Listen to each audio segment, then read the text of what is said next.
Footnotes of History, the podcast that takes you over the forgotten mountaintops and the hidden crevasses of history with myself, Daniel Nesbitt, and our expedition leader and guide, the wily Sherpa, Tim Philpott. Thanks, Dan. Today's episode is going to be on the New York City draft riots in the 1860s, in the midst of the American Civil War.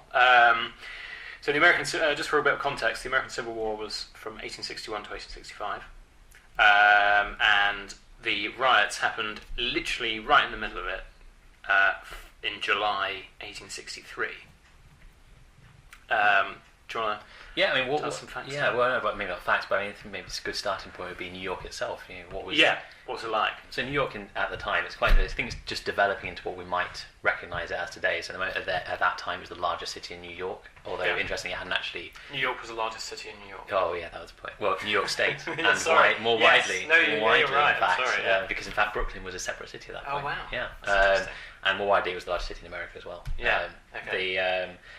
In 1857, the Central Park had been opened up for a design competition to see what it looked like. Oh, and wow. then between 1860 and 1873, most of the work on that took so, place. So Central Park. Really, sorry. Yeah, I'm saying it's like the city itself is kind of developing towards what we'd see as the modern New York in this time. You know, Macy's, the very famous department store, was founded in 1858. In fact, as a dry goods store. We also see around New York lots of department stores appearing now. As in Paris and London, the first department stores are taking place around this time. I think that's I have no idea. That's stunning, actually, because it's not the This is something you'd never expect to be happening. No, absolutely. In the middle of a war, in the run to a war. But that as well. I mean, but like what do you think of when you think of 1850s? Like. I think this also kind of shows the huge variety in rich and poor in New York at the time as well, because at the same time you've got a quarter of the population who are Irish immigrants, most of them coming over from the Irish potato famine, which happened between 1845 and 1850. And they are living in slums, whilst at the same time these department stores are going. At the same time, lots of people being cleared away from Central Park to make it into this amazing people were cleared away. To my knowledge, people were sort of the poorest of the. Of course, people were cleared out of the way, basically, to make way for this. Was this like a Central Park? Presumably that was like the New York, the local government. I think. To be honest, I think the issue of Central Park could be a podcast. Of course. To my memory, it was a group of wealthy individuals who thought we should have some sort of urban beauty space along with the New York government, who thought let's put this into practice. So they opened a design competition. They cleared the way for people to come in and then construct this park. At the same time, you've got these slums full of immigrants who are coming over very desperate from their homelands, looking for what they think is a new opportunity. They're crammed together in very tight, poor conditions. Things like cholera, typhus, diphtheria, all prevalent at this time, right up against the very wealthy people who are, as we've just discussed, opening these department stores, going around, seeing new opportunities to shop, walk in these wide open boulevards as well. So it's a city of complete sort of contrasts. But I think also one of the most interesting things is New York. At the start of the American Civil War, it actually had quite a large amount of sympathy for the South as well. A lot of their citizens, which I'm not sure if you came across. I mean, for example, like their economy was like quite reliant on goods that were taken from that were sort of, as it were, I suppose, exported from southern states into New York, and then from New York exported somewhere else. I think I was one figure I read actually. Presumably, this is why New York was so important. It's because it's right on the edge of the coast, and it's obviously literally the first port of call for anything going into America. And another fun fact, by the way, about the Irish immigrants is that in 1827, Britain, which was obviously basically ruling over Ireland with a sort of iron fist, I would say, at this point, allowed Irish people to leave the country. Just get them out at all. But before this, it was like legal to leave. Just quite odd, considering if you did manage to leave, it's not like they're going to catch you. I mean, but anyway, sending the Navy to come after them. And I had another couple of facts actually. It was like sort of 10,000 a year or something arrived. And it was just like these insane kind of numbers. I think in the 1856 you were at the very cusp of this explosion of immigration that happened. So we've got lots of people going over, and then afterwards it just sort of kind of went up and up and up. Oh, I see what you mean. Sorry, These are the vanguard of this thing. But obviously, I imagine for a lot of residents in New York and a lot of Americans in general, you've got to see these people desperate, like hordes of desperate people coming into the city, and then living in these quite poor areas. So there would, I would say, maybe be a natural suspicion between these two groups of people: the sort of more wealthy, established American families, and this poorer sort of immigrant class that they see inhabiting the fringes of their city as well. I suppose so. Yeah. I mean, I was going to say, in terms of, why? Obviously, people are looking for. Because obviously New York is a sort of, stuff's happening in New York. Mm-hmm. New York is building up. Yep. Whereas at the time, all the places they're leaving in Ireland are just riven by poverty, horrifically poor. Mm-hmm. And I'm not going to say, on the one hand, you've got the fact that it's a completely agrarian society, so they've got mostly agrarian society, so their industry is really limited, and anything that you didn't, the concept of going across the sea to work in the dockyard of New York was seen as the favourable option compared to basically running your own, basically trying to grow your own food, which is like literally the work, like the subsidiary level of existence. You know what I mean? Like you work literally all the time in order to stay alive. Yeah. Which presumably is what Ireland was like. And obviously, obviously there's some blame to be placed on the British government at this point because of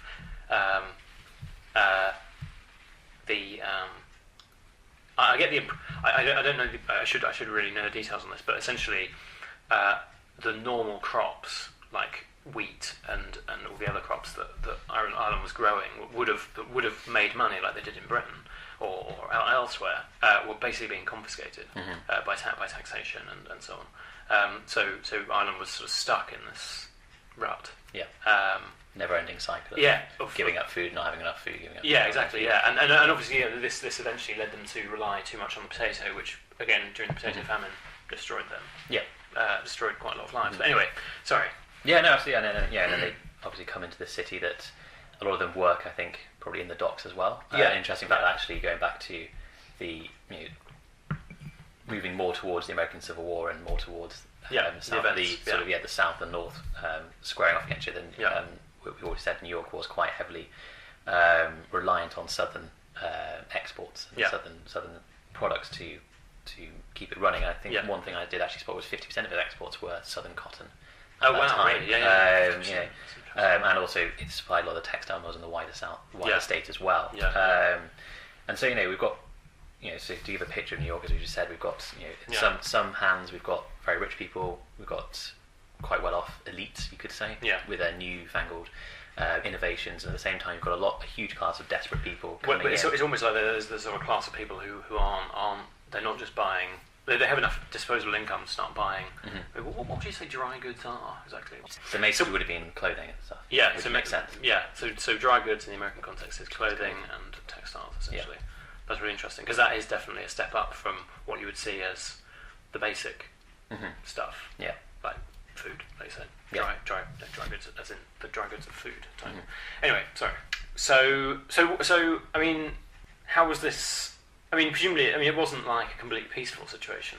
No, I don't think so. I think, interestingly, in 1857, so a few years before the riot we're talking about, there's another quite major riot, which is called the Dead Rabbits Riot, which is it started off with some gangs in the slum areas, basically fighting for control over their sort of patches of land. Grew up with started with a small street fight. Was it like sort of some mafia type thing? Well, not the mafia is probably a too grand a word for what they were. They were street gangs. So they were gangs. They would do extortion rackets, that type of thing, but they were more sort of ready to go out in the open and fight each other than you would think of the mafia doing.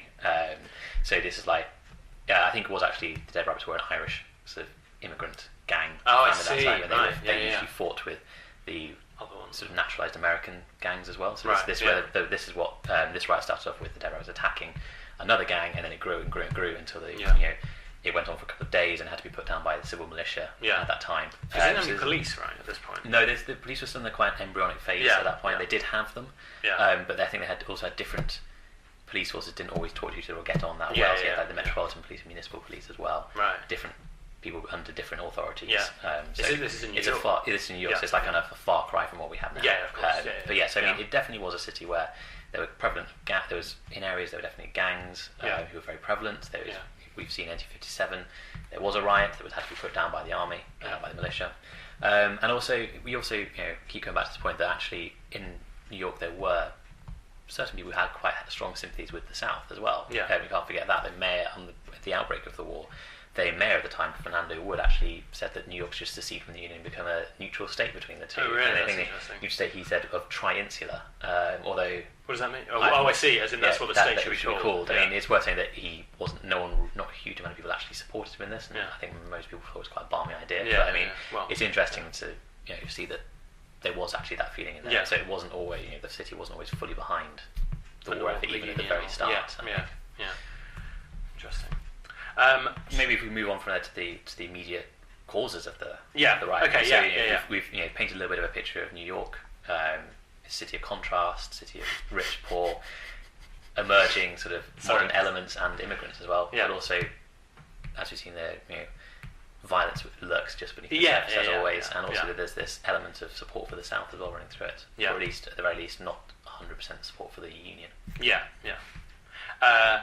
And presumably during the Civil, although there wasn't, doesn't, by the looks of things, there wasn't too much unrest during the first years, the initial years of the Civil War, apart from, as you said, the political wranglings of the mayor. Which again weren't greeted with universal. There wasn't like people parading down the street saying let's secede as well. It was very much, I think, he was almost out on his own on this. Well, presumably kind of like but presumably he must have had he must have. There would have been support base, but I think he may well have misjudged how widespread it was. I agree with you. Like his friends, basically. The people who sort of he spent time with. Okay. So, but then everything kicked off after the federal American government decided to to conscript more. People into the army to fight the South. Yes, and I think this was mainly motivated by just how bloody the initial stages had been. In the Civil War. In the Civil War, they had lost, I think, a lot more men than they were expecting to. And the battles had been horrific so far. The amount of people killed on both sides, and in particular the Union side, were heavy, and that's why they needed to take this step. Which I believe was actually the first time they implemented a draft for active conscription. As far as I could see, I don't want to be perhaps in the technical term, but you've got to remember that the civil militia were also there was a sort of informal draft situation where it was although there were voluntary militias. There was an element of if we can't find the people we need, we'll get essentially press gang people into it. Okay, so it's similar to the Navy, the Royal Navy in those times. Exactly. We can't find enough people who want to serve in these horrific conditions, so we'll force them to. Exactly. Okay. So I guess from what you're saying, I would say So the draft was obviously everybody was white, importantly, because the black population weren't seen as citizens, basically. So they didn't count, as you might expect from this period, and essentially all men from 20 to 35, and all unmarried men beyond that up to 45. So that's like nearly everyone. You know what I mean? It's not like you're going to... presumably, if you get over the age of 45, that's pretty much the end of your life anyway. Do you know what I mean? By the way, you're seen as an elder statesman. A revered elder at that time that's managed to survive for so long. Exactly, So it would be cruel to send you into the furnace of war. Yeah, because it's not cruel to send the young people in. But, or if you were particularly wealthy, you could sort of buy yourself out with a $300 bond or whatever they call them. So how does this work? So those are the criteria. Everybody in the white population between 20 and 45, if you were unmarried, and you were placed in a lottery. And then your name was to add to the suspense. I think your name was randomly taken out of a hat. A public lottery as well. Was it public? I think we'll come to it later when it kicked off. But I think it was a public thing they used to put them into. Basically, almost like a tombola type thing. They wheel it round and they draw out the names one by one. Is my reading of it. It sounds like kind of the worst kind of village fate giveaway that you'd ever want. Instead of a prize, you get to go and fight in a war. Yeah, exactly. Well, your prize presumably is not having to go and fight in the war. But I think they drew out the people who were going to fight. Sorry? They drew out the... No. It's like, oh my god, it's so relieved. What's the film? It's like Hunger Games. Hunger Games. Yeah. Do you not think it's like that? It's exactly like that. Only obviously the games aren't for fun. Well, I assume they're not for fun. I mean, presumably Lincoln at some point was. Although I feel like Katniss and her friends did not find them very fun either. So. No, exactly. Well, quite, yeah. Unless you're one of those people who trained to go into the Hunger Games. Yeah. In the first, in the football, like provinces 1 and 2. Yeah. I think we're getting off the topic. Anyway, I think it's actually quite worth going back to the point you raised about the $300 being able to buy your way out. Yeah. Because I think this is such a kick in the teeth, maybe, to a lot of workers at the time who were on something like 85. It's so outrageous. Yeah, something on 85 cents a day was the average wage for a labourer at that time. So that's just around $300 you'd earn in a year. So there's no way you're going to ever be able to buy your way out of it. Yeah. At the same time, you can see these families, these rich people who would be able to buy their way out of it, who would be able to find loopholes in the law or use their influence perhaps to get out of it. So, I think looking at the draft itself, this is a key element. Well, obviously it's called the New York Draft Rights. You'd be surprised that they didn't have anything to do with the draft. The fact that the rich could get out of it and the poor would look like they were being having all of the burden shoveled onto their shoulders. Yeah. Well, I mean, the whole concept that you've spent. So you start your life trying to farm, like you're trying to farm essentially enough food in order to survive, literally permanently. And that's your life. And then you go on a boat, which travels across to America, and I think it was like a quarter of boats sank on the journey. I don't know, but it feels like that probably. And then it got there. So you survived all of that, and then you arrived in America, and you're working in the docks, and you're finally able to put some. You're doing wage work, so it's not like you have to. It's more secure. You're growing. You might not get they might get the contracts in to build the ships, but at least you're not relying on the weather to not wash away your crops. Well, exactly, because that's a constant threat of famine, isn't it? When you're making your own crops, like they'll just die, and then you'll literally be screwed. And then, but so slightly more secure. But then some city official comes along and says, "Okay, you're going to go and fight these people who you've never met down in this far southern. I mean, I don't know where they would be fighting, but." And also, at the same time, who on the other side may well also be people from your home country who have come over and then being scripted to fight as well. On the other side. Yeah, on the other side, exactly. It's just so deranged. It's just like horrific. And at the same time, of course, you've got the fact that whoever the guy who owns the company you work for, his sons have all been exempted from the draft. So, I just think, but if okay, yeah, you're right. Yeah, I agree with you. Yeah, but I mean, the draft in and of itself I just feel it's just totally. Oh no, yeah, it's a horrific concept. Like, and what they're as we were. I mean, I feel like we should probably discuss slightly around the issues around the Civil War. Should we discuss the issues around the Civil War? I don't know what you mean by the issues. Like, so for example, everyone says, Lincoln just wanted to abolish slavery, but actually, it's not like. As we've just described, it's not like black people were treated as citizens in New York. Yeah, absolutely. I think that's a very good point. And then, like quite certain states, in Lincoln's own state, you had to pay if you were a member of the black population. You had to pay $3,000 to get into the state. And I think in like Oregon, another Union state, you weren't even allowed. Like, you're just not even allowed in. It's like quite a bizarre situation to claim that this is somehow for civil right, like a civil rights thing. And I think also for.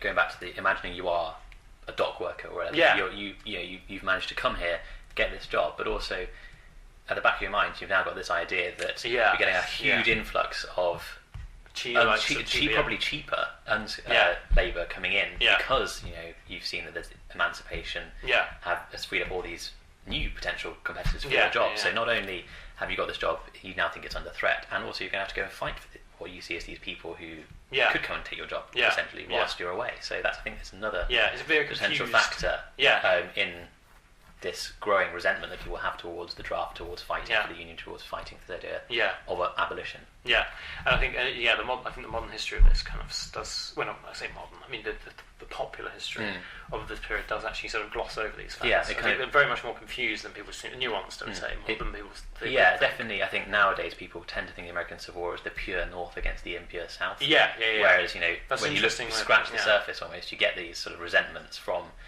the lower white working class. Yeah, who are the people who are going to be the cannon fodder. Yeah, basically. Yeah. Who are very worried about what the result of. Are they going home to a job? Are they basically fighting to allow people to take their jobs? Yeah. That's very true. And obviously, the sort of the and you're it's obviously important not to forget that it's not just the working class who are thinking this as well. On the other side, obviously, Abraham Lincoln, and the political. There's the middle class. What would you call the middle class? Yeah, so the middle affluent. The more affluent, the ones who are in the political class, I suppose. Mm-hmm. They just want to basically batter the South into submission. Do you know what I mean? It's not like it's not really an issue for them. It's just more. We don't like what they're doing, and we're going to use the abolition of slavery as leverage to get sympathy. Yeah, absolutely, and also saying that you're fighting for abolition. Yeah. Immediately, in terms of looking at across the sea into Europe. Yeah, absolutely. Countries like Britain, France, Britain in particular, has had their own abolitionist movements. Yeah, the idea of slavery is kind of anathema to most of the British public. They are looking now at what's being presented as a war to stop slavery. So they're going to be less likely to potentially recognise the South as its own country or provide any sort of support to the South. I think that was quite important actually, because I think as you mentioned, I think Britain and France, they refused, especially Napoleon III, who was in charge of France at the time, refused to recognise the South unless they did abolish slavery. Yeah, absolutely. And actually, I think I read somewhere as well. I'll have to find the source of this later. But essentially, ambassadors from the Confederacy approached both Britain and France with a sort of deal that said, if we do abolish slavery, will you sort of recognise us and help us? And I don't think there's ever any response to this, but it was seen as a significant thing. In Parliament at the time in Britain, there was a Southern lobby of MPs who were supportive of the South, and there was a constant battle throughout the entire period of the Northern supporting MPs trying to make sure they didn't gain the upper hand in these debates, and the abolition of slavery definitely helped the Northern. It's such a powerful thing, isn't it? But I think it's important to see that this was used as a political pawn. And it wasn't universally accepted or supported by many people in the North. So I think we've covered quite a few elements of why these things happen. So we looked at people coming and living in poor conditions, people being angered by the fact they're being told to go and fight for what they have nothing left to lose, have they, basically? They've nothing to lose, but except their lives, which they've got. Exactly. That is the one thing they managed to rescue from taking themselves out of their home country. And now they've gone across to fight for what I imagine they would see as quite a politician's war or a rich man's war. They've got nothing to gain from this war. And also the threat of potentially losing their jobs to freed competition. So I think maybe not in depth, because there are quite a lot of interesting sources out there already about what happened, but I think it'd be worth covering in brief. March, July. Sorry, what am I talking about? Don't know. The New York draft riots. Maybe talk about that. Saturday, July the 11th was the first lottery of the new draft law. Yep. So everyone's names were brought out of the hat, and it was all everyone was suddenly resigned to their fate. Yep. And then 2 days later, on the Monday, that's when everything kicked off. On the 13th of July. I think it's got some. If you go back and read sort of the first-hand accounts of the riots and some the overviews of them, there's some really interesting details going on. You have thousands of people basically on the streets, barricades being thrown up, kind of a la Les Mis type thing. People increasingly throughout it, black people and whites who are supportive of black people are being targeted. For example, what's called the coloured orphan asylum was attacked by a mob of 3,000 people. Although around they got most of the children out, they did capture one child and basically beat her to death whilst they were there. The mob also, interestingly, I found they seem to be in some ways quite well coordinated. So they cut a lot of the telegraph poles between the police stations in New York. So a lot of the police stations throughout were quite isolated from each other, and also any form of central command. I was going to say, so initially, from what I read was that I think sometimes you do still see this in some historical riots, is that initially there is the burst of violence, which is presumably about the issue, but then it is sort of coordinated in a different direction. Somehow. Like it takes on its own momentum. Because initially I was under the impression that they actually targeted government buildings first. Maybe they burned down the various police stations and stuff. Yeah, I think they may well have done it at the same time. But I mean, looking at what was attacked, you also see quite clearly they were looking to arm themselves because various armories were looted and attacked as well. Yeah. As you said, the mayor's house was attacked. Too. Interestingly as well, various newspapers were attacked as well. Offices, their offices. So the New York Times, their editor had managed to borrow 3 Gatling guns, which you don't know what they are. They were the very early type of machine gun, and he threatened to turn them on the crowd if they attacked. Fair enough, So they were safe, but the New York Tribune's employees had to barricade themselves in by using stacks of newspapers to stop them actually getting into the main building. So all they could do was burn the front of their offices. And then at the same time, I think you've also got, quite interestingly, foreigners who were trapped in the city at the same time. So British and French consulates were established there, and they're both appealing for warships to come and help them. The British didn't actually get a warship there in time, but the French did. So at one point, a French man of war actually came into New York Harbour. And how though? I assume telegraphs before they're cut, or messages being sent out. But the French man of war did come into the harbour. The British one was on its way, but didn't arrive in time. And by the time the French warship came in, the mob had got down onto the dockyard and were targeting ships they knew had black crew members to go and pull them off and lynch them, basically. But a lot of the British and French ships managed to get their black sailors onto this French ship to manage to get it away. But I think it just shows kind of like how widespread these riots were. That they were attacking, as you say, government buildings, people who they associated with being the new freed people, slaves. Absolutely. Also, newspapers. They burned at least one police station. They tore up railway tracks. They destroyed the Harlem River Bridge. A bit random. As well. I suppose it could be seen to be a stop backlash of help getting into the city. I guess so. I don't know, but I think it was a very widespread, quite damaging riot. In all 300 buildings around were destroyed or burned. How many people did you say were? What were the casualties? The casualties were. I had about 120. I think around 120 died. 120, hundreds were killed. I think a few thousand were injured. It varies as always. I think when they first happened, they were saying thousands killed, tens of thousands are wounded. But I think now people have whittled it down to a few hundred killed. Some thousands injured, and then but also millions of dollars at that time.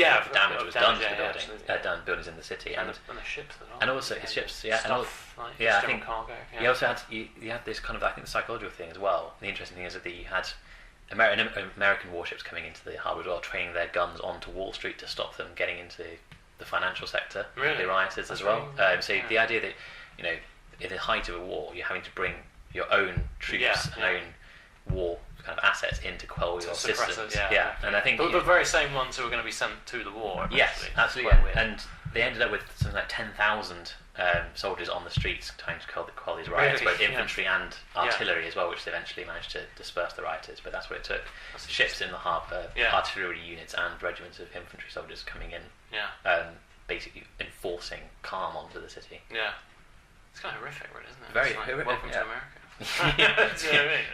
Absolutely. And I think I don't know if there's anything else you want to say on what actually happened. Anything else that stuck out to you?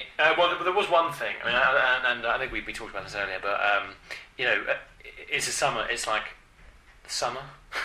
And the riots always happen in the summer. Actually, I think that definitely can't be underestimated. It's like in the winter, obviously, everyone's like too busy freezing to death. Whereas in the trying summer, to find any kind of food. Everyone's really pissed off because it's so hot. And presumably the place absolutely stinks because that's just what 19th century said. The sewers are not. There are no sewers. Especially in the poor areas. Exactly. And everyone's crammed up against each other, and it's just like hell. Actually, in fact, I read that it was only in the 1840s, only about 20 years before, they started bringing water in from a reservoir nearby, so beforehand. In New York. So I'm not sure where they got the water beforehand, but I assume from that time they didn't have that huge infrastructure that would have only just have be started to implement, which has just fed into this feeling of discontent and anger. I was going to say, like I think in London, like in the 1850s, I think they started building the sewer system. But anyway, I think looking at sort of the long-term sort of impact of this, it can be quite clear showing that, well, at the time I imagine it must have been quite a thing to have to deploy troops against your own citizens. But also, interestingly, well, I mean, in a way, I think, you're right, but also, it's quite interesting how. I think it's quite interesting, quite striking actually, how quickly they managed to deploy the troops. Because from the sounds of it, it's not like because essentially by attacking the South, the North was already doing this, deploying troops against its own citizens. I mean, yeah, that's true. So I think another interesting thing is that the effect it had on the black communities in the city itself. As we said, they were targeted for. It's almost singled out for assaults by the rioters. Several black people were lynched. As I said, they attacked. Several hundred. I'm not sure they were all black people who were killed.